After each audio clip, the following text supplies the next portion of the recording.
अरे रमेश, काय विचार करतोय? अरे मित्रा, माझा मुलगा खूप हुशार आहे, पण अक्षरामुळे त्याचे परीक्षेत मार्क्स कमी येतात. आम्ही घरी खूप प्रयत्न केले त्याचे अक्षर सुधारण्यासाठी, पण काहीच फरक पडला नाही. काय करावे काहीच समजत नाही. अरे मित्रा, तुला पार्थ अकॅडमी सुंदर हस्ताक्षर क्लासेस बद्दल माहित नाही का?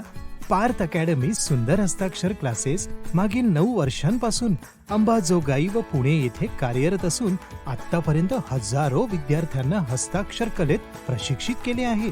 पार्थ अकॅडमीचे विनोद सर प्रत्येक विद्यार्थ्याकडे वैयक्तिक लक्ष देतात आणि विशेष म्हणजे सलग 4 वर्ष अकॅडमीचे 6 विद्यार्थी राष्ट्रीय हस्ताक्षर स्पर्धेत प्रथम आले आहेत. माझ्या मुलाचाही हाच प्रॉब्लेम होता. अक्षरामुळे त्याचे मार्क्स कमी यायचे. मी त्याला पार्थ अकॅडमी सुंदर हस्ताक्षर क्लासेसमध्ये प्रवेश घेऊन दिला आणि काय जादू झाली काय माहित. फक्त 1.5-2 महिन्यात मुलाच्या इंग्रजी व मराठीच्या हस्ताक्षरात अविश्वसनीय असा बदल दिसून आला. त्याचे मार्क्सही पूर्वीपेक्षा खूप चांगले येत आहेत व त्याची अभ्यासातली गोडीही खूप वाढली आहे. अरे वा, ही तर खूप छान अकॅडमी आहे, पण यांच्याशी संपर्क कसा करायचा? 9881050444 या नंबरवर संपर्क करा किंवा स्क्रीनवर दिलेल्या ॲड्रेसवर व्हिजिट करा.